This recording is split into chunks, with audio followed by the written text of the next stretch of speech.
welcome to Louisiana Heartbeats. I'm City Landry, and welcome Facebook viewers.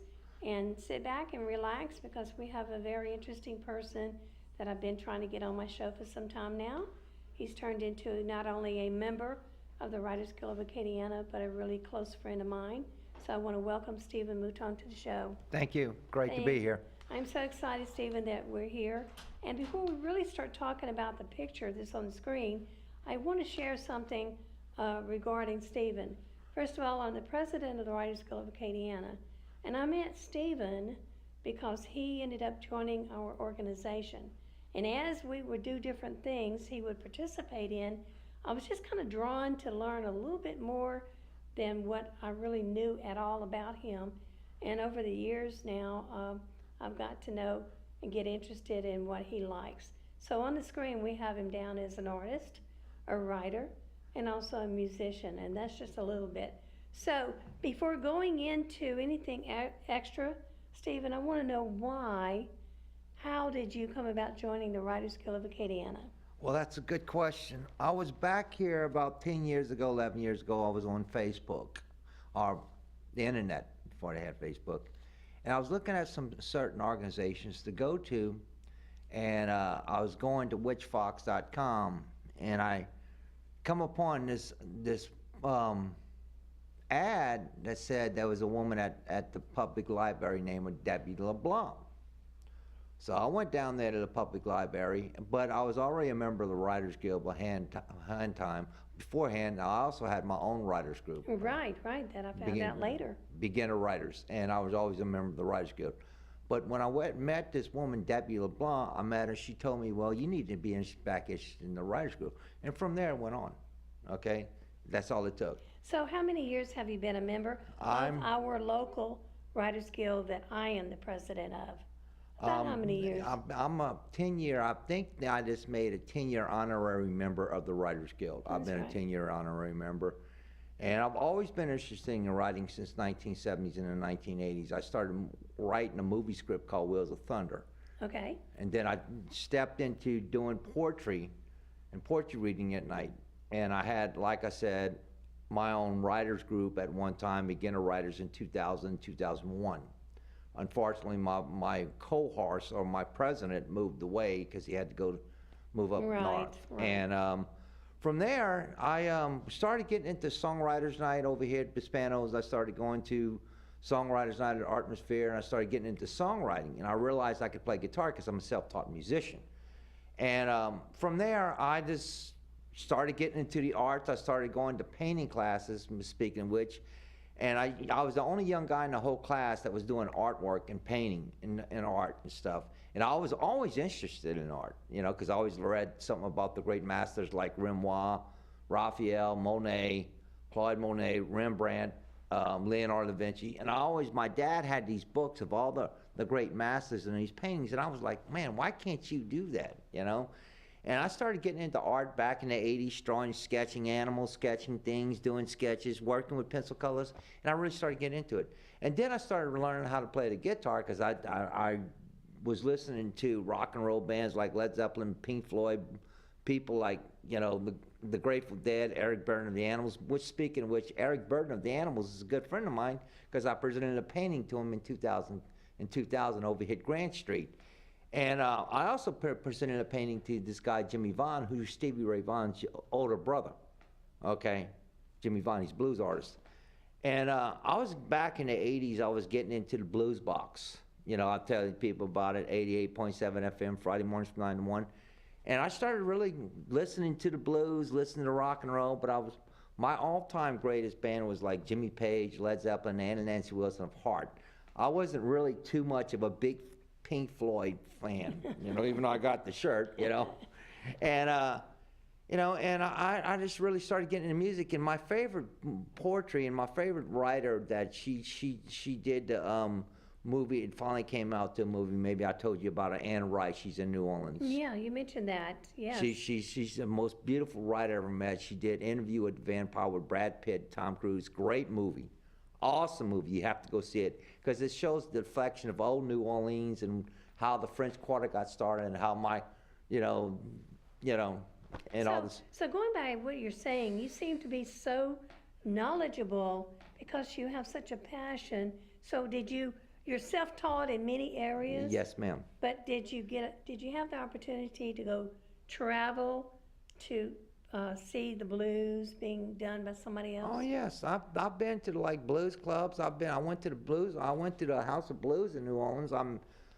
I saw George Thorogood there, and then I met not Kenny Wayne Shepherd, Little Buck Senegal down here in Lafayette, because I usually go to Downtown Alive in Lafayette, and it usually brings some local entertainment to here to Lafayette. Right, right. I met Marcia Ball. I've met, Eric Burden of the Animals. I met Jimmy Vaughn.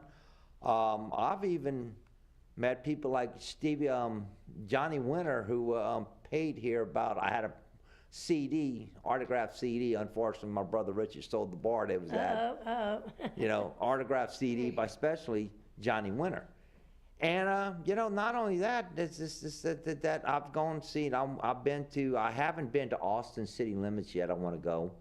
And I really want to go back to New Orleans. I want to, actually, my all-time greats would like to meet Dr. John. Oh, wow. See, you know so much, and it's because you love blues, but Yeah. you've also been in personal contact with these different artists of that genre. Yeah. Why do you love the blues so much? Because Why? because back then, when people were hearing about the blues and stuff like that, these old blues players, they were writing stories through their music and their songs. I'm talking about living on Portsmouth Farm, going to prison, going to places like that their heartache and their heartstrings. And when rock and roll came out, a lot of these old blues artists lost their royalties because rock and roll took over. Okay, all right. And I always respected the old blues artists, and I respect them. And they're like Robert Johnson, T-Bone Walker, B.B. King, Sister Rosetta Martin, Sue Foley, Bonnie Raitt, brilliant artist. And I just understood why they wrote these songs, because they were going through a lot of hard times in their life, like I went through. Yeah. Being blind in one eye, people looking down on you, But I always seem to overcome that, Sue, because, I'm a survivor. That's it. That's the key word there. I'm a survivor. You're a survivor. You don't let anything stop you. You try new stuff. You pursue whatever's in your heart. Now, I want to back up a little bit. I know and knew absolutely nothing about blues. I have learned whatever I have learned through hearing you talk.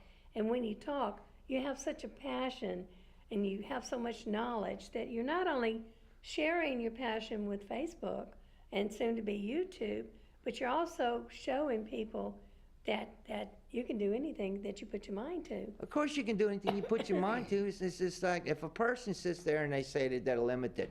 If you wake up in the morning every morning like I do, and you wake up, you drink your first cup of coffee in the morning, and you go, well, I'm not going to do this today because I don't feel like doing it, or I'm not going to do this today because I can't. Old man, my mom always told me, God bless her soul, Margaret Mouton's soul, always told me, old man doesn't live in this house. And I took that in stride with my mother. And I always gone out there and I always tried and strived. Also, I'm an excellent cook and I'm an excellent chef because I'm single. I love to cook. Gotta cook, gotta eat. I gotta cook. I love to cook. I love to cook. You ought to taste my spaghetti. It's awesome. I'm gonna have to one day. You keep talking about it. Look, I want to mention something. Acadiana, the Writers Guild just lost a very special friend to both of us. Yes, we did. And Jeanette Poole was our historian, and she passed away on June 3rd. Yes. But she did 2 interviews before she ended up passing away, and Stephen was one of them. And what she shared with me that we don't talk about on Facebook right now, but Katie Ann, I want you to know that she learned so much about you in that interview that she could not believe that she had not interviewed you sooner. Oh, man, She that's incredible. Just so impressed with how you went through all your trials, how you became the survivor, and the intelligence that you and the knowledge. She said that she regretted that she had not interviewed you. I said, but you interviewed him. Yeah. So anyway. Well, I just want to say, Jeanette, wherever you are, my heart's going out to you. And tell Mom I said hi. And tell my brother Tony I said hi. Jeanette was really a great lady, and I had a mass set for her. Even though Yeah, different people have different faiths. Yeah. I had some players from the Carmelites set for her, and I said, so I knew she was going to die and stuff like that. But Yeah. that being said, I just think, wherever she is, she's probably looking down Well, the on us. reason I brought it up was because I know that, you weren't sure what we were going to talk about. But you know what? She's writing a book called The Acadian Celebrities, and she loves to brag about people who have made a difference, and you made a difference in the Writers Guild of Acadiana. Well, thank you. I By coming appreciate out that. and staying and being a member, and you impressed her even more. And the whole reason I brought that up was because she had some great things to say about you. Well, So thank you. keep it on, no matter what. And if we would follow his example, you can do anything you want. You can pursue it. Don't ever take, you can't do, because you can do, You right? can do. So anyway, I just wanted to tell you that she did Yeah. exit this world with good things to say about you. Well, thank you. So anyway, with that said, also too, back to the picture on the back screen. Yes, ma'am. Okay, now that is a picture of you actually playing your guitar. Right. But then the name of the song you're playing is what? Dirty 20. A lot of people love that song. I wrote that song because I was back in my olden days when I was partying. This is back 2001, 2002. This is when the La Promenade Mall before Lily hit. I was down on my luck, only had $4 left on me. I was at a bar, and I was walking out the bar, and it was a funny thing is, I was just doing it as a joke. The funny thing is, I found this $20 bill laying in the mud right next to this mud puddle, so I put it in my pocket. And I tell the story about the song where I went to Shampoo Shop, get something to eat, but I didn't go to Four Corners. I wrote the song, and it came out, and this guy was sitting up there in the sandwich shop somewhere over there where it was Subway. This is when the Promenade Mall was open before Lily hit. And he said, yeah, man, that seems like a right groove song. He said, you ought to give this guy a slide guitar and a harmonica and play the blues. And everybody loves this song, Dirty 20, and I want to thank Rick Lanyo and my friend Bobby Cabela, who recorded me, because I recorded 5 songs on a CD. And everybody loves the song Dirty 20, because I played it at the Writers Guild. It's incredible. That's right. So I wanted to bring that up. He actually came, we read our material every other month. Yeah. We have a speaker every other month. Our members can do 5 minutes of whatever, and he's a songwriter. So he got up there to strum his guitar and to write it and to sing his song. And I looked around, and everybody had smiles on their faces, but Stephen he was really serious. And I was so amazed actually we enjoyed it very much. Well, thank you. I appreciate that. And also was amazed at the support system that came out that night, your family and friends. Right, Most of the people that showed up was fans of yours. Yeah, I mean, that's what it takes. So people who believe in you. Right. And that night you had my niece Kathy came out, which I've known since she was a little baby. She's my favorite niece, and she filmed it on Facebook. I said, all right, Kat. Yeah. Well, that's why I wanted to have you. I wanted to give you more exposure. I wanted to give you free exposure. I wanted to share your dreams and your passions. So now we know why you love the blues so much. Yeah. We know that you're still learning. You taking lessons? Any chance for the guitar? No, but I want to go start taking classes and taking lessons so I can brush up on my A major, A minor, B minor.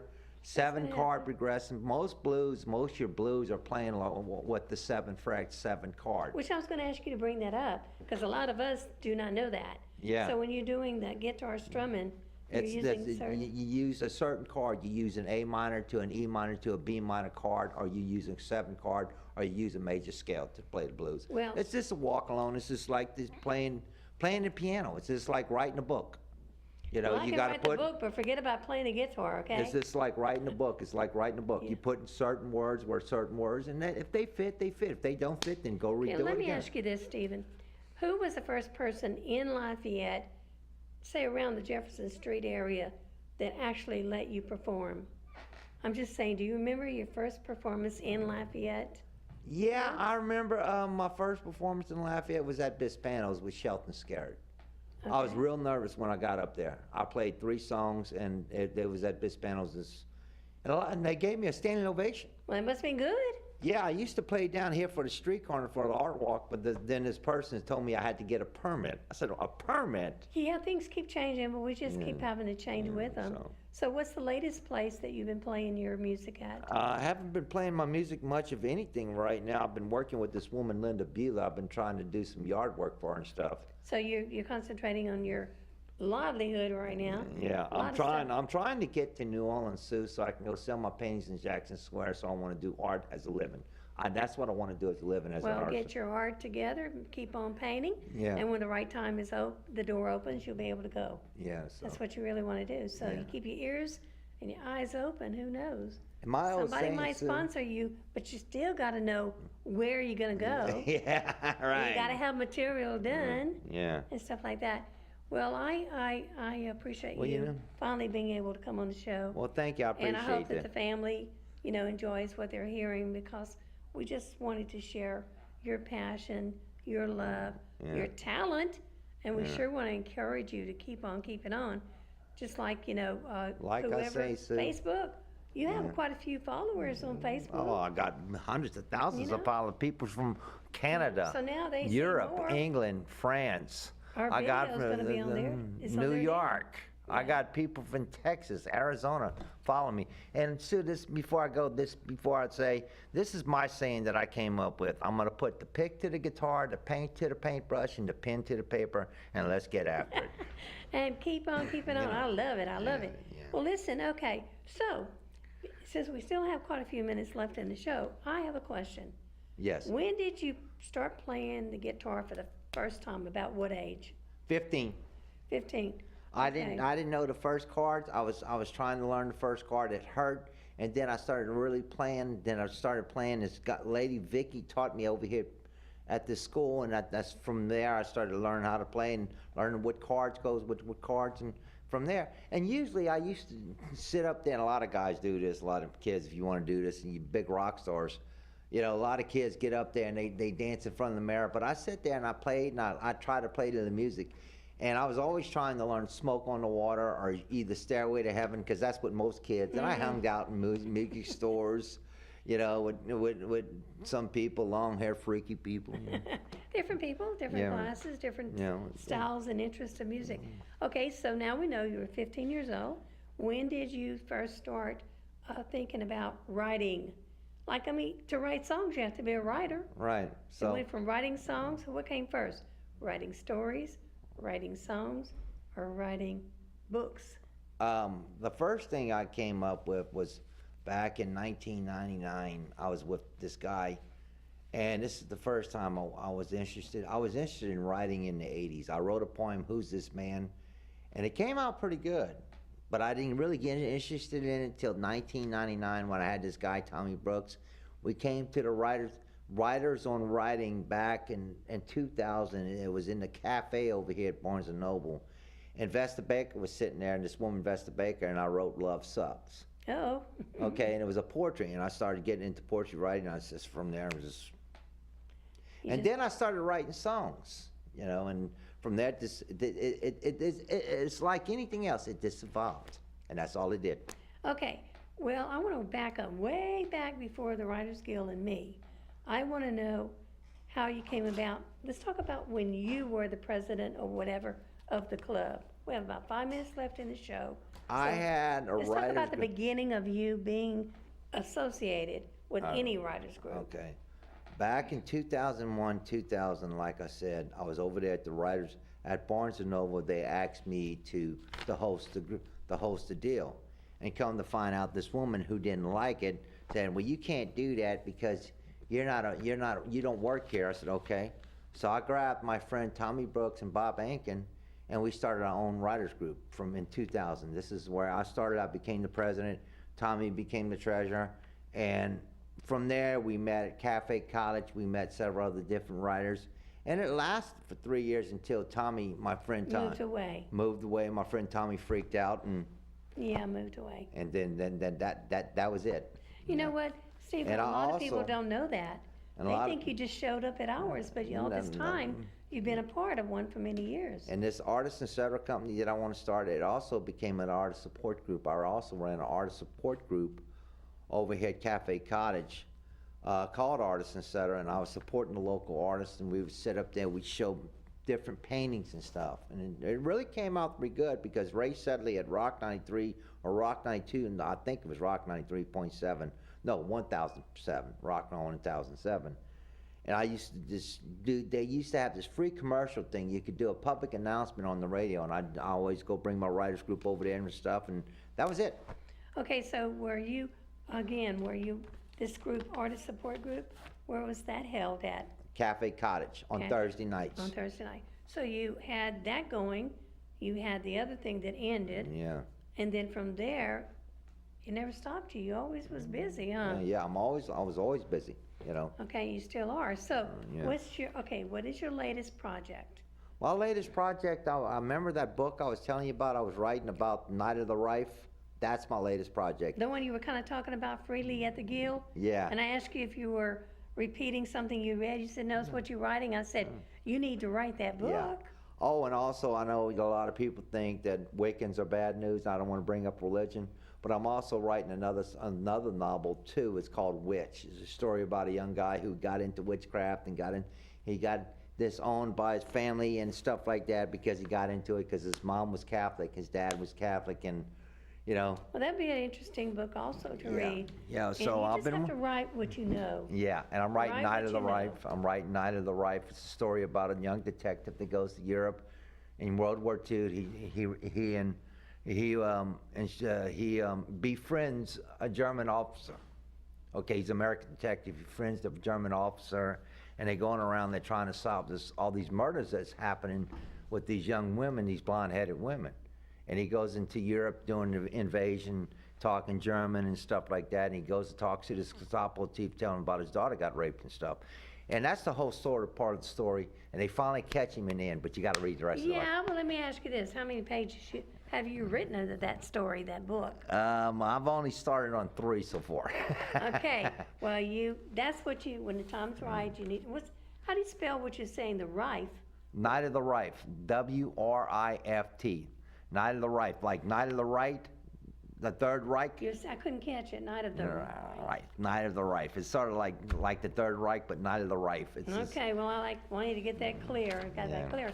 Well, you have a lot of people watching you by Facebook, and we want to thank well, you. hey guys, how y'all doing? Y'all finally get to meet This is Steve. Stephen, the one that you always like what he says, and Yep, Stephen has a lot more that he shared on this show than you knew about, right. and continue to be his friend, and who knows what you're going to be doing next. Okay, so you're painting, you're writing, and you're playing music. And also, I'm working on an invention. I wanted to talk to somebody about this. Now, we're live on Facebook. You do know that, right? Yeah.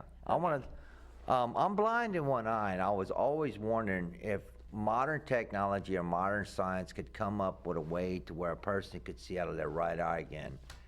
And I'm working on this invention called the electronic octave nerve eye. It's a little eye about this big. It falls in there, it feeds along with an artificial eye, and it's got a computer that sits in there that feeds the signal to the brain. That's also transmitting to the brain. That's telling you what you're seeing. Well, you need to connect with somebody who knows what you're talking about. You might be interested. Yeah. That's awesome. So, who would you need to get into the medical? Somebody connected. Yeah. Well, I'm on Facebook, and I'm on the internet. I'm Googling it, and I'm trying to Google center information. Well, I'm doing a lot of research on Well, that. guess what? We're at the end of the show. All right. You see, but wait. Okay, I want to thank everybody who's tuned in with Facebook. Be sure to continue tuning in. You never know what this gentleman is going to be doing. And I want to thank Stephen Mouton for coming in. We are proud that he's a part of the Writers Guild of Acadiana, but he's not only just a member, he's out there in the public. He's out there with his artwork. He's actually sharing what he's been writing. He's sharing his ideas that are coming up. So if you'd like more information, check him out on Facebook and ask to be a friend of his. And I'm sure if you ask a question, he'll be glad to answer it. Thank so you. again, we're at the end of the show. Thank you, Acadiana. Thank you, Facebook. And thank you, Stephen. Thank you. Hope you enjoyed the show. Don't get up yet. We're still filming. Okay, is there anything you'd like to say while the camera's Yeah, I'd rolling? like to say special thanks to Rick Lanyo, Debbie LeBlanc, Bobby Cabell, and my brother Richard, who's over here at RPM Automotive. I really appreciate you guys being encouraged to me. And how Thank you. about the young man that brought you to the show Oh, yeah, today? my friend Ron, who brought me to the show, a great guy, you know, great dude, you know. Thank you. See you on Facebook. Keep writing, keep playing. And what you said, your famous saying is? Put the pick to the guitar, the paint to the paintbrush, and the pen to the paper, and continue writing and continue doing it. There you go. Now we're at the end of the show. All right, thank you.